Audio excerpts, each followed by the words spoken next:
fiction, science fiction, horror, fantasy, crime, LGBT, thriller. You have now entered the House of Mystery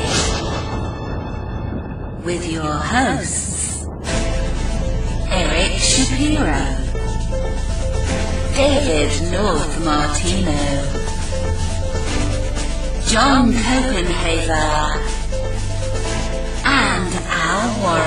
Heard on KCAA 106.5 FM Los Angeles, 102.3 FM Riverside, and 105.0 AM Palm Springs. Welcome back into the House of Mystery. I'm Al Warren. Mr. John Copenhaver. He's riding side saddles.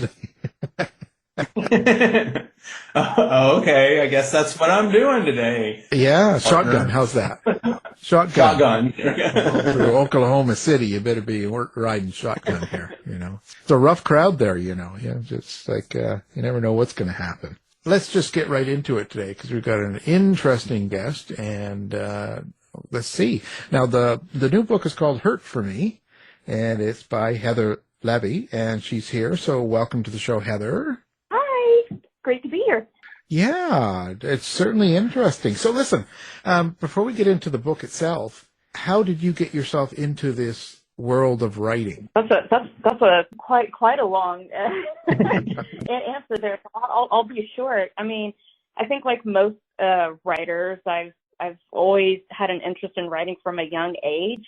I remember writing a book to my family. I created a book for my family and I did illustrations. I loved drawing and art in general as well. That was actually one of my first loves. I thought that was going to be my career path. And when I was in college, struggling through my fine arts degree courses, I was taking a lot of writing courses and I was also tutoring English and to some foreign students who were going to school. And one of my professors, her name was Professor Celia Kadam at Oklahoma City University.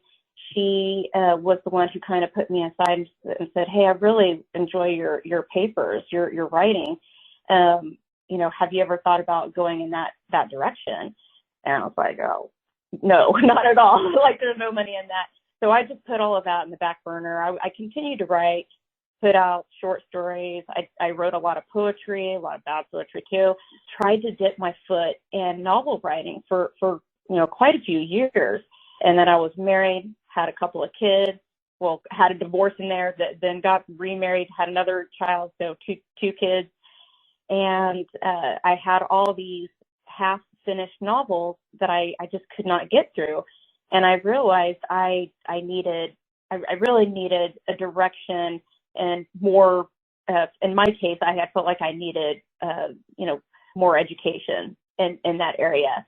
And that's how I got connected with Oklahoma City University's Rhetoric MFA program and author Lou Burney, who was my mentor there. He lives here in Oklahoma City with me, so we used to see each other all the time at coffee shops. A particular coffee shop which is now closed down, unfortunately, due to the pandemic. But he really helped me in shaping kind of the writing that I wanted to do, because I had no idea what I was writing. I was working on my thesis, which ended up being Walking Through Needles. I wrote that during my MFA, and he's like, you're writing crime fiction.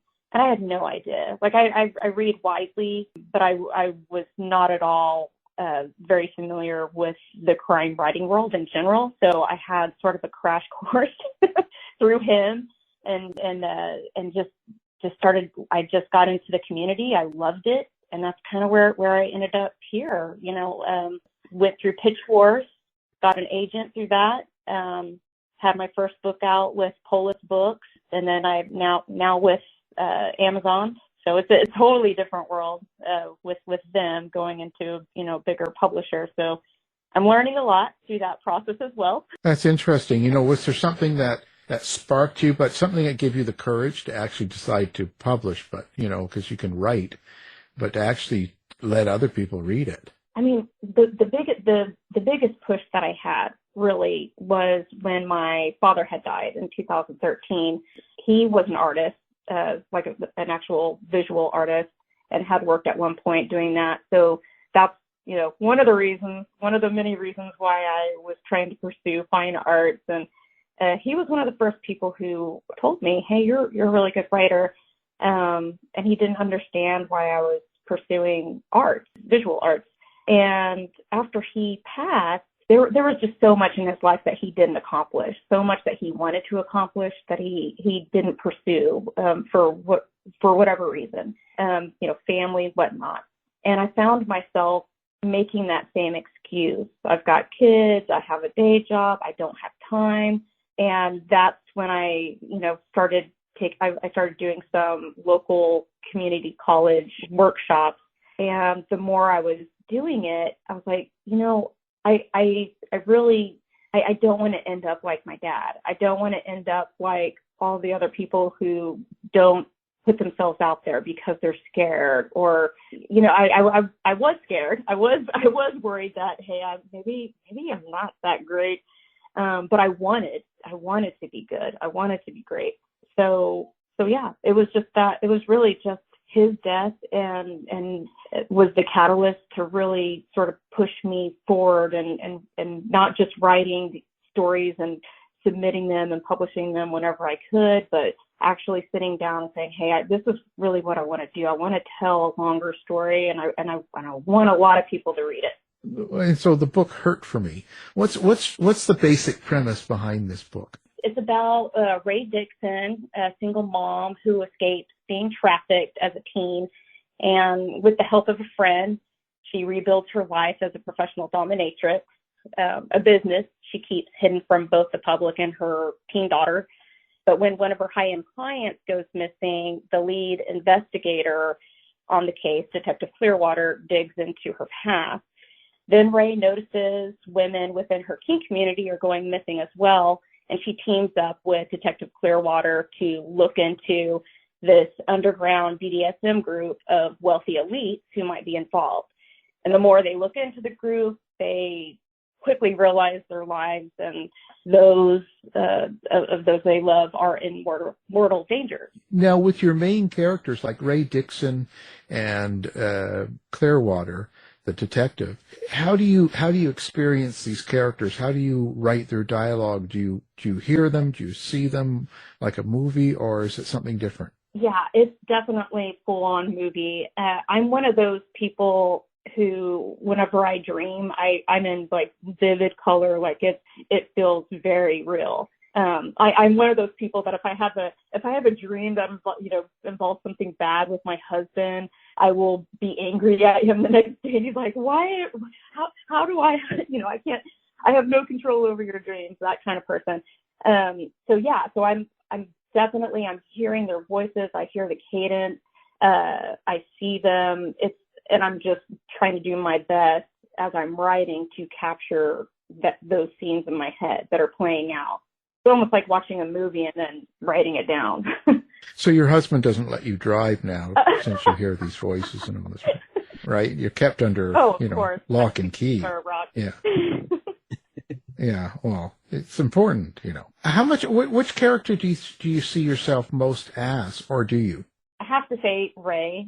I've not experienced the same traumas as Rae, but I've certainly had many traumas in my life that I have, overcome in part because of my sexuality. And with her being a mom, I was a single mom at one point. I know how that feels. I know the difficulty of that and how you have to really surround yourself with people who will support you, people you can trust. And then that process of rebuilding trust with someone, I definitely identified with that. And this is the first time I've written a character where I could explore motherhood through the character. I was just curious about, I think I'm so fascinated in both your books, but, this one, since we're focusing on it, you're really taking a kink positive approach, an empowering approach. And I mean, I think there's just been, I guess, a tradition of, well, that's not taking it that perspective on kink, and even how it may be connected to trauma. Can you talk a little bit about that? Yeah, we do. We do have a tendency in society to look at kink and through the lens of, pop culture. The 50 Shades, of course, and then you see a lot of times there are people who are sadists on a show or in a book, and so they're always presented in this very negative light a lot of times. And I find that you see the positivity side of kink a lot of times in romance books, more than anything. And so I wanted to bring that aspect into the crime world and the crime thriller world. But yeah, I'm fascinated with how women in particular process sexual trauma and reclaim their agency through the practice of kink, whether it's on the masochistic end, like with my character in Walking Through Needles, or from a dominating position with Rae and Hurt for me. I feel like there's a whole psychology that hasn't been fully studied, and I know because I tried to find so much research on it. And I mean, you find a lot of anecdotal type stories, but I haven't found a lot of strong research that goes into how people can really actually use kink as a form of therapy. Not saying that people should, but I know people who do, and I myself have. That having that trust, that mutual trust with someone through the practice of kink, I think that's a powerful way to rebuild, someone's sexuality, being able to really gain that agency. Yeah, I mean, I think that I particularly think it's not something that's covered very well in our genre, and so it's so exciting that you are. And because it is often demonized, and I'm a gay writer, and of course it's a different thing, but it's, we've, gay characters traditionally have been demonized as well in the crime genre. So I think that's really refreshing. Was it ever difficult for you to sort of write that, talk about sort of feeling like you may get pushback? Was that ever in your journey to publication a struggle internally or externally, with rejection and that kind of? For me, because I'm a part of that community, that was the scariest thing. Was putting now. I had been pretty open about being a kinky person before even Walking Through Needles came out, but I didn't realize until I was actually, discussing the book, how I really couldn't separate those two things. I couldn't separate myself, or I had trouble separating my personal life from, the book itself. So that was the scariest thing, is just it's feeling that if someone rejected the book, that they were rejecting that part of me. Yeah, that was the scariest part there. Just as you're on your road to publishing, was that, were people like, no, we're not gonna represent that kind of book or something like that? I had so many. It was a rough road trying to find an agent with Walking Through Needles. I mean, it's a dark book. It is a dark book. For me, it's a much easier sell somehow with the dominatrix than that book was, just because of the other aspects. But yeah, it was difficult finding an agent. I got a lot of, I really, I love your writing, but I don't know how I'm going to sell this kind of book. And then I just, I finally found my agent, Sandy, who's amazing. And she's like, there's a place for it, there's a place for every book. And Polis at that time was the best place. They take chances. I think that's kind of how it is in general in the indie world. So whenever it came time for Hurt for Me and we were going out with it, I knew somehow that there was going to be a wider audience for this book. even though it is still dark and even though it is like it's extremely kink heavy, but because there's this sort of almost educational aspect to it and the fun, there was a lightness and a sexiness to it that I felt like it kind of wrapped the kink part of it in a more appetizing way for readers. It was a lot easier to get that out there and get some interest. But even whenever I went on submission with Hurt for Me, there were definitely editors who were coming back with, this is just too much. There's like too much on the kink, too much on the sex side of things and whatnot. Of course, my agent was like, okay, like she was definitely frustrated on that end. So whenever Amazon was really interested, we were very excited that they were going to take a chance. They were very open to. Not only were they open to the book as it was written, but they even wanted me to go like deeper into those steamy scenes, the steamier parts of it. So I was like, okay, yes, I can do that. Yeah, I'm always down. How are you then with criticism then? Because it's a touchy area. So when you get people that respond and look at it like, well, the way you describe it, or you're tying it to trauma, you're tying kink to trauma, and some people don't agree with that, right? So I notice there's complaints on that stuff. How do you respond to something like that? I would say in Rae's case, because it's just how it comes about in her life and who she ends up connecting with, who introduces that lifestyle to her. It's definitely different than from my first book. I would say that everyone has their own lived experience, and just because someone, especially in the kink communities, if someone within the kink community if they found kink in a different way and it wasn't through trauma, that doesn't discount how other people are connecting with the book who very much understand that. I actually just read, my husband reads the good reviews to me. Mental health. That's for my mental health. I do not read any negative reviews. I try not to. But he read one to me, and it was someone who was a therapist, someone who works with trauma victims. He said that how it was portrayed was very accurate, and she appreciated that.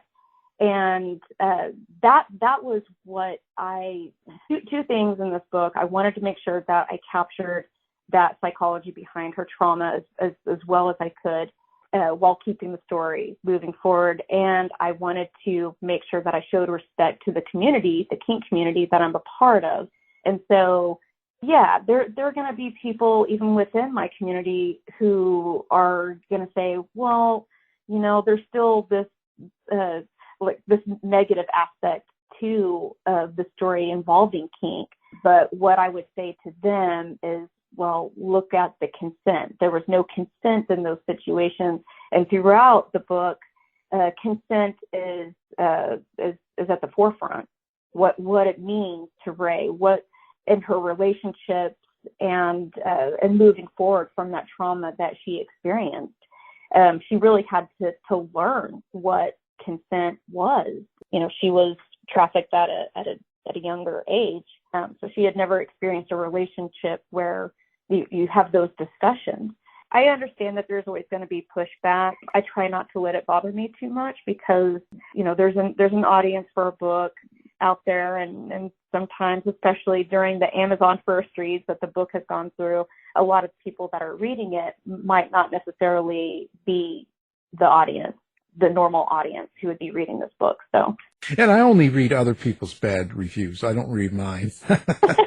It makes me feel better about mine. I could say, look at her. She's got some bad reviews. Okay, I have to, I admit that too. I do. Oh gosh, I do. I look up huge writers, and I will look at their 1-star reviews. It is my therapy. That is a form of therapy for me. So. Yeah, no, because that's so funny. Yeah, no, but it's more. I do the same thing. Yeah. See, this is the truth channel. some writer, but I do it because it's a writer I love, and I go and I read their bad reviews to remember that writers I would give 5-star reviews are getting 1 and 2-star reviews. Does that make any sense? Like, it's like saying you can't take reviews you can't take reviews to heart, and your book has to find its true audience, and it takes a while. And if you get the bad review, you just look up the person that wrote it, then you go after them. No, you don't do that. Yeah, you hunt them down, and beat them. Yeah. There's your thriller idea. Yeah. See, that's how you get true crime books. That's. Oh.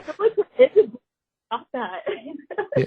Well, but it sounds like because you're involved in what you're writing about as well in your real life, and you're also very involved with your characters. Like they seem to be, you're hearing them, you're watching the movie, you're living through it. So during the process of writing a book like this, where you're so involved, it's got to have some change on you. How do you think writing this book has changed you? Yeah, I think it has given me an even better appreciation and understanding of what it means to be a sex worker and the various forms of sex work. I know sex workers, and within my personal life, throughout the process of writing the book, I spoke with professional dominatrixes and even former dominatrixes, including Krista Faust, who the book was dedicated to. She was amazing in helping me really pinpoint what it meant to do that type of work. It also it gave me a better appreciation and understanding of my own masochism, because I am on the opposite spectrum from Rae. And when I initially got the draft out, I knew it felt a little bit off. It felt good writing the book. I wrote it in very fast. I wrote it in it was less than 3 months. I think it was about 2.5 months, which is the fastest I've ever written a book.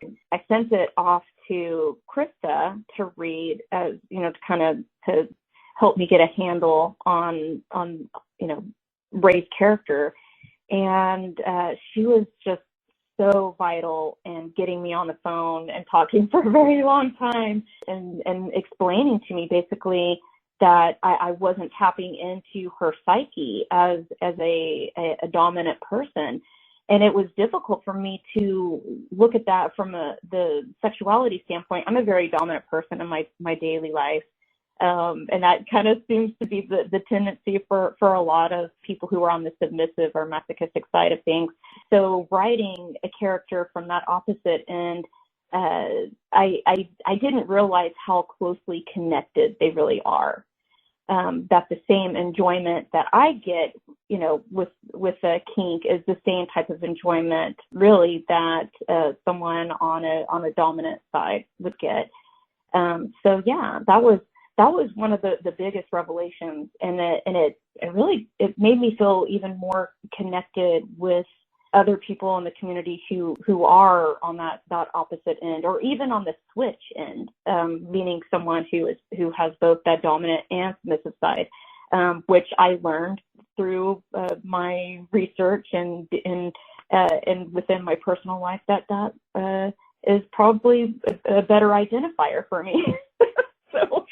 I didn't realize you talked to John about doing research in the book. You said a dominatrix, right? You called John. Oh, me? No.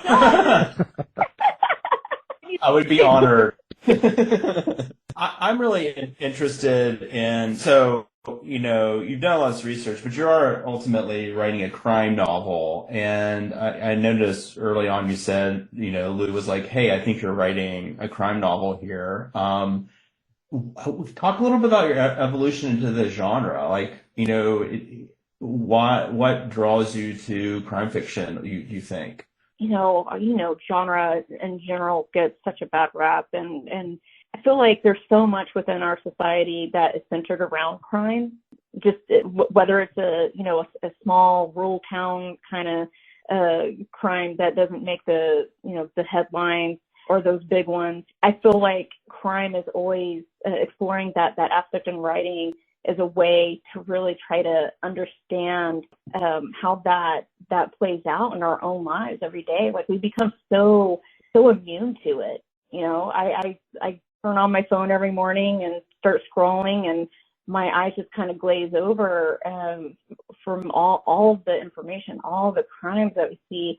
And I feel like writing about it allows you to really tap into and really hone into the people behind a crime, the understanding. That's what I care about. I care about not so much the crime itself, but how it's affecting someone and the lasting consequences of that.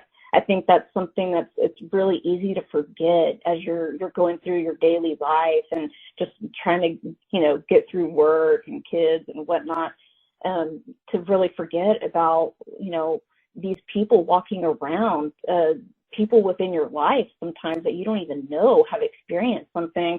So yeah, that's what I look at crime fiction as really a way to understand that, to have a better connection with people and in general, and understanding how we can move forward in society with more empathy.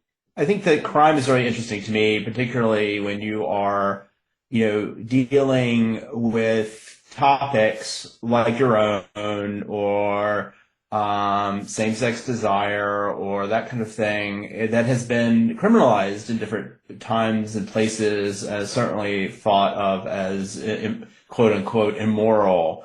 And, so crime fiction, in some ways has been this very traditionally kind of very moralistic genre, right? And, and it still is, I think, but how those morals change over time shifts. And do you think, that there's a relationship between the two for you? I think there is for me as a writer, but I'm just curious if that's true for you too.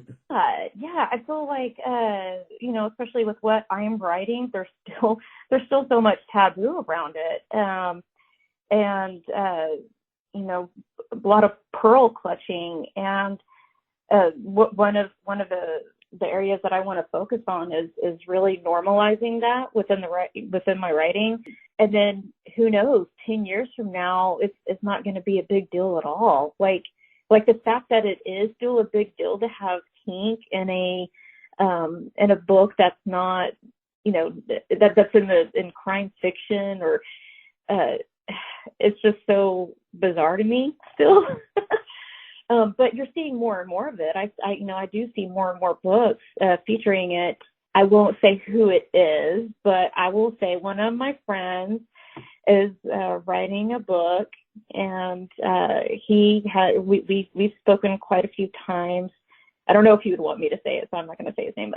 But we've spoken quite a few times about the book that he's currently writing, and it involves kink with the character, like how it plays out it plays out a pretty big role in the book at some point. And he wanted to get it right, and that was, to me, that was like a moment where I just felt so good that people are taking more care and representing it just the way that they would, hopefully the way that they would in representing any other group of people, whether it's people within the LGBTQ community, and people of color and whatnot. So yeah, I feel like 10 years from now, I don't think it's going to be such a big deal, and I'll be focusing on something else, but I'll probably still always have kink aspects in my work, because that's just who I am. But there will always be the dark aspects in my work. I don't know how to write something light and fluffy, so I want to. I wish I could.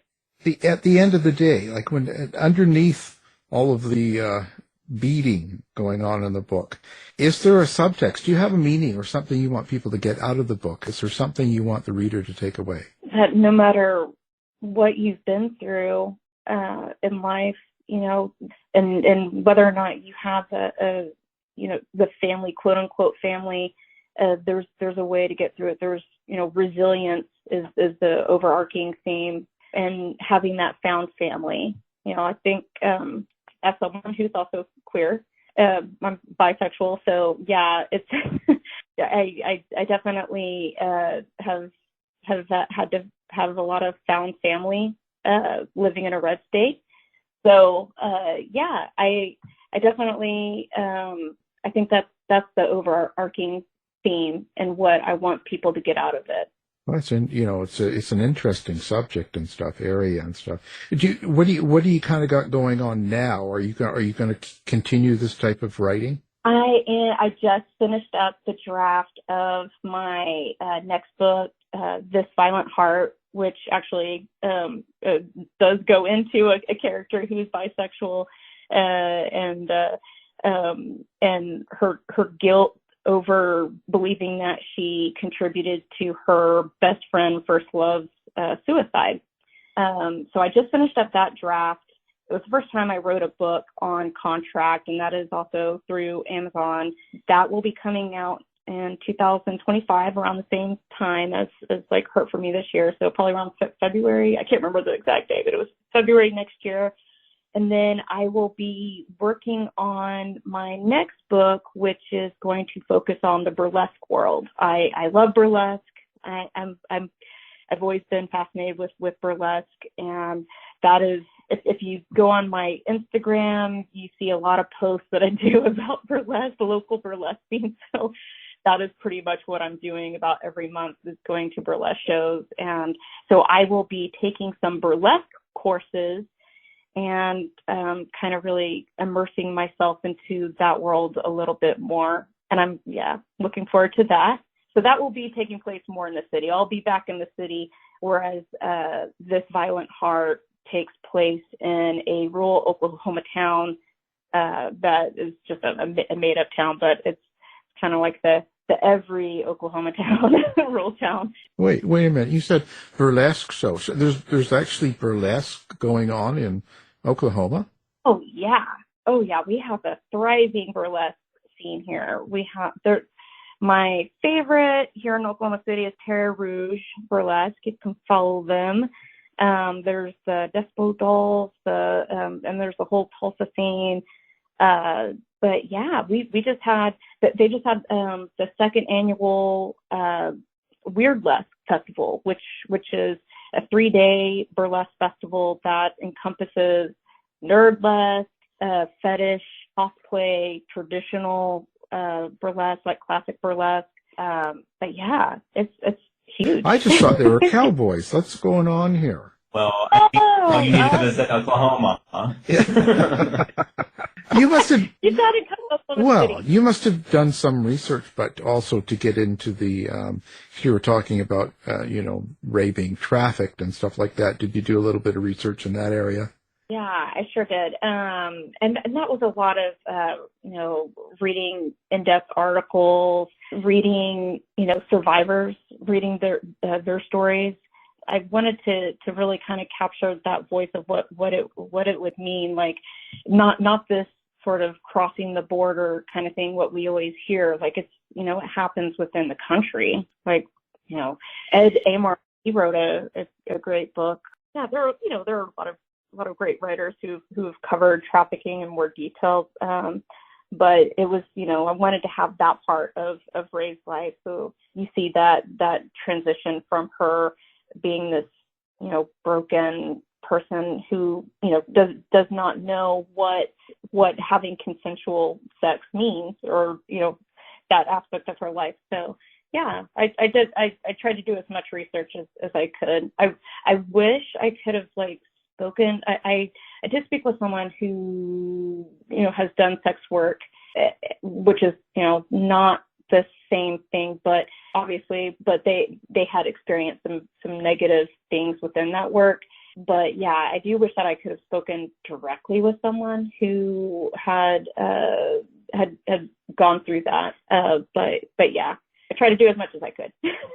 Do you think, I'm thinking sort of thematically about your work as a whole, and I mean, it feels like one through line is this idea of consent, and particularly a woman having consent over her body. Do you think this has, I'm sure you're writing from your personal point of view, but I can't help but sort of think about this conversation in this day and age, where the, question of, consent and, the political fights going on around a woman's body are hard to miss.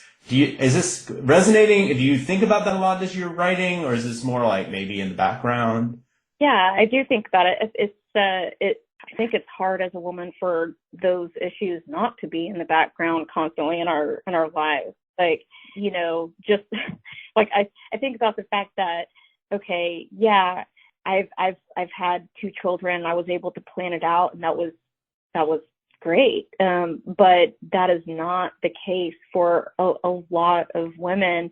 And I live in a state where it is, it's like outlawed now, like just outright. So it's a scary thing being a mother of a daughter who is about to be an adult, and knowing that this is her world. And even though it may not impact me the same way, it is impacting people I love. So yeah, that's always in the back of my mind. And I know that some of the pushback that I have had on this book is, kind of bringing some of those things to the forefront. And then some people who, are like, it can't be like that. I'm like, yeah, it really is like that. It really is. But I think, sometimes when people are reading and they see a writer kind of pushing some issues, and they're like, well, they're just pushing their own personal issues. I'm like, sometimes that's what you do. But it's not just they're not things that are just important to me. They are things that are important to my character. If it wasn't important to Rae, then I would not be writing about it. So that's how I look at that.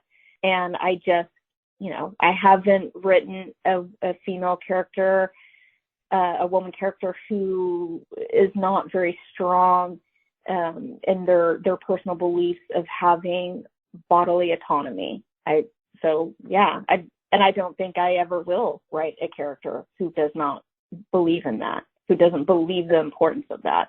I'm sure there are plenty of other writers who would write something like that. And they can read that. Right, exactly, right? Let's get back to that finding your audience kind of thing. It's really interesting though, that question, and I don't know if you confronted this a lot, that, the confusion over the author and their characters, right? I like what you just said about this is, yes, I may share some beliefs or points of view with my characters, but that doesn't mean we're exactly the same or something. Do you ever sort of, I guess, maybe worry about that or have run into that confusion? And does it bug you, or I don't know? What do you think? The confusion within myself? Confusion between like a reader thinking, basically equating you to your character. Yeah. I've definitely run into that. Like, especially for in Walking Through Needles, I had a lot of people who thought I was condoning certain things. There's, obviously sexual abuse that goes on in that book between a sadist and a masochist. And I'm like, wow, like, I can always tell when people have not read through an entire book, who have not finished the book. They probably got to like a certain point in the book and they probably thought that, okay, I can't do it. I can't do it anymore. But if they continue reading, then they would, clearly know that part of the book, that horrible part of the book that this character goes through, is vital to understanding the difference between what is the right way to approach that in their sexuality and the wrong way. And that's the same way with Hurt for Me. There's, people who are this, a group who are doing horrible things, and it involves kink, but there's no consent. And then you've got Rae's world, where consent is, that's the number one rule, and everybody's on board, and they know what's going to happen, and so yeah, there's a big difference there, and so yeah, it's difficult whenever I get a comment like that, or email or something, when someone's like, "Were you condoning this?" And I'm like, no, I'm not condoning those kinds of abuses at all, which is very clear when you read the book. I would hope, right. And if it's not, I don't know. Like, I try to make that as clear as possible, but you can't change how people are going to look at something, especially if they're not going to do their diligence and actually reading the book completely. But yeah, I get it. Like, some topics are just too heavy. And I do wish, I will say this, I do wish that with Walking Through Needles that I would have had, like, I have trigger warnings on my Goodreads page, but I did not have trigger warnings. I was so new at this as a writer, I didn't think about that, and it wasn't something that was kind of presented to me. So I did not think about that until after the fact. And then that's why with Hurt for Me, I have lots of trigger warnings. I have, everything laid out in front. And same thing going forward. Probably years ago, I used to be of the mind that what does it matter on a trigger warning? Because I'm one of those people, it takes a lot. Like, really, there's not much that gets to me with reading. I read very dark stuff. I get bothered with abusive children on the page. So that's like probably one of the hard limits that I have. I don't like animal abuse. So things like that, where it gets into it becomes really gratuitous. But even so, I've never felt like, oh, I really wish I would have had a trigger warning. But as a writer, I want to make sure that I give that, I have that for my readers going forward, and because some people need it, they really do, and yeah, I want them to know up front what they're getting into, and if it's too much, then they know right off the bat. Yeah, otherwise you end up like me. I'll be all disturbed. Totally. So listen, so now that you've got this going, did you do social media? Do you have a website? How do you like readers to interact with you? Yeah, they can follow me on Instagram, and I still call it Twitter. I don't care. It's Twitter. At Heather L. Levy. And then my website is heatherlevywriter.com. And they can interact with me, get updates on my website. They can even send me lovely messages only. But I just had a request from a school, from a university the other day, who was they're starting a kink library, like a kinky library within the university. It's a private university, and they wanted to see if I could donate, some books to them.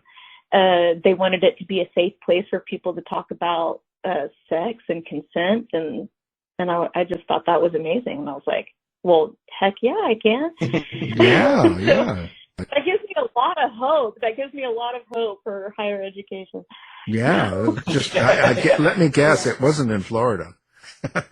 No. What was right? Well, we appreciate you being here. Now, of course, the book is called Hurt for Me, and our guest is the author of that book, Heather Levy. Thank you for being here. Thank you so much. I appreciate it so much. You guys were great to talk with. Thanks, Heather. You've been listening to the House of Mystery radio show. To find out more about our guests, hosts, or show, go to www.houseofmystery.com. Show's over for now. Was it as good for you as it was for me? Yeah. Good night. This has been a production of Something Weird Media. I'll be back.